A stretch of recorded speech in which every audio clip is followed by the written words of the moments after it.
আসসালামু আলাইকুম প্রিয় বন্ধুরা, আজকে আমার বাসার পাশে থেকে আমার একটা মামার মোটর নিয়ে গেছে চোরে।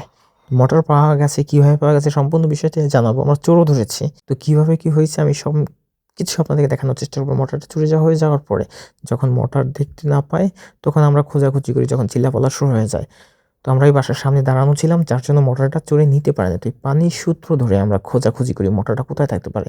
তো পানির সূত্র ধরে আমাদের একটা বড় ভাই মোটরটা খুঁজতে খুঁজতে সে এক পর্যায়ে যখন চারিদিক খুঁজতে খুঁজতে কোথায় পায়, আমি আপনাদেরকে সামনে নিয়ে যাচ্ছি। মেইন রাস্তা, যে আমাদের বাসার সামনে যে মেইন রাস্তা, এখান থেকে অহরহ গাড়ি চলাফেরা করে, এখান থেকে চাইলেই সে মুহূর্তের ভিতরে মোটরটা নিয়ে যেতে পারবে।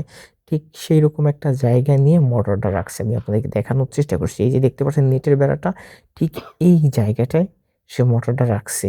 এই যে জায়গাটা, সামনের জায়গাটা, এখানে এই যে নেটের পাশে মোটরটা রাখছে, আর মেইন রোড থেকে সে মোটরটা নিয়ে যেতে পারে। এই হলো দেশের অবস্থা। আমি এই জন্য একটা কথা বলি যে মাদকের বিরুদ্ধে আমাদের লড়াই করতে হবে। এই যে ভদ্রলোক দেখতে পাচ্ছেন, ঠিক সেই নেটের জায়গাটাই যখন কোনো মানুষজন ছিল না রাস্তায়, সেই একই জায়গায় সে আসছে।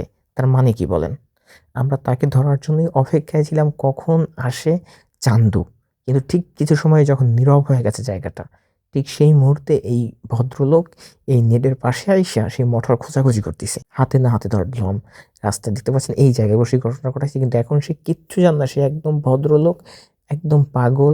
মানে কি কইতাম, সে একদম একদম একদম ভদ্র একজন পার্সন। এই পৃথিবীতে মনে হয় তার মতো নিষ্পাপ একজন মানুষ নেই। দেখতে পাচ্ছেন সে কথা পর্যন্ত বলতে পারে না, সে কথা পর্যন্ত বলতে পারে না। তার অবস্থাটা দেখছেন? এ তো একা না, এর সাথে তো আরো মানুষ আছে। আর দেখে কি আপনাদের কি মনে হয়, কি একদম সুস্থ স্বাভাবিক একটা মানুষ? আপনার কি সেটা মনে হয়? যারা ছিল, অনেক মানুষ আসছে রাস্তার ভিতরে। আমি তখন লাইভে ছিলাম, তো ছোট্ট একটা ক্লিপ ছিল ভিডিওটা। যারাই দেখছে তারাই বলছে পাগল। এটা আমাদের ভাষার সামনে দেখছি। এর ভিতরে আমাদের একটা ভাইয়ের, বড় ভাইয়ের বাসা থেকে সে কি করছে জানেন? নারকেল নিয়ে গেছে। সে কিন্তু পাগল, সে নারকেল গাছে উঠে নারকেল পারছে, তখনও তাকে হাতে নাতে ধরা হয়েছে। তো ভাই, তুই যদি চুরি না করিস, তুই যদি ভালো ভদ্র পারছিস, তুই এত রাতে এই জায়গায় তোর কি কাজ? কে এই জবাবটা চাবে? ওকে তো দেখে মনে হয় না যে সুস্থ একটা স্বাভাবিক মানুষ। আমার দেখে মনে হয় না, একদম মাদকাসক্ত। এই জন্য আমি কথা বলি মাদকের বিরুদ্ধে। অনেকে আমার বিরুদ্ধে এই জন্য কথা বলে, মাদকের বিরুদ্ধে কথা বলার কারণে আমাকে অনেকে গালাগালি করেন, ইত্যাদি ইত্যাদি। আমাকে কেউ পছন্দ করেন, যে সত্য কথা। আমার ছোট ভাইরা, তোমরা আমাকে পছন্দ করো না, কারণ এই যে লোকটা আজকে মোটরটা চুরি করছে। কিছুদিন আগে আমার নিজেরও একটা হাঁস চুরি হয়েছে। আমাদের মোটরটা চুরি করার চেষ্টা করছিল, কিন্তু মোটরটা নিতে পারেনি। তো এর মতন পাগল যখন বাড়ির ভিতরে ঢুকে, তখন মনে হয় তোর পাগল, তো পাগল ঘুরতে ঘুরতে চলে আসছে। কিন্তু যখন দেখে যে মানুষ নেই, কাজ করে ফেলায়।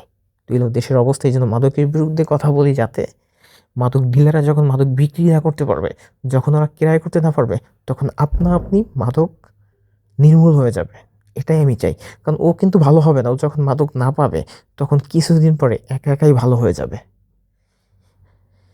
আশা করি আমার কথাটা আপনারা বুঝতে পারছেন। তো না বুঝে কেউ ভাই কমেন্ট বক্সে গালাগালি করবেন না, কেন আমি মাদকের বিরুদ্ধে কথা বলি। ভালো লাগলে ভিডিওটা শেয়ার করবেন, ভালো না লাগলে ইগনোর করবেন। আর এই লোকটাকে যদি আপনার বাসার আশেপাশে কোথাও দেখেন, সেই মুহূর্তে সেই জায়গা থেকে তাড়িয়ে দিবেন। আপনার বাসার খেয়াল রাখবেন যে বাসা থেকে কিছু খোয়া গেছে কিনা, কিছু হারিয়ে গেছে কিনা। তার কাছে যেটাই জিজ্ঞেস সে একই উত্তর দেয়। ঘুরে ঘুরে তার বাবার কাছে কথা কি কইতাম, আর বাবের অভাব নাই, প্রত্যেকটা মানুষের তার নাম, তার পরিচয় দিয়েছে। তার বাড়ি নাকি সন্ন্যাসী। চিনে থাকলে, দেখে থাকলে অবশ্যই কমেন্টে জানাবেন। ধন্যবাদ।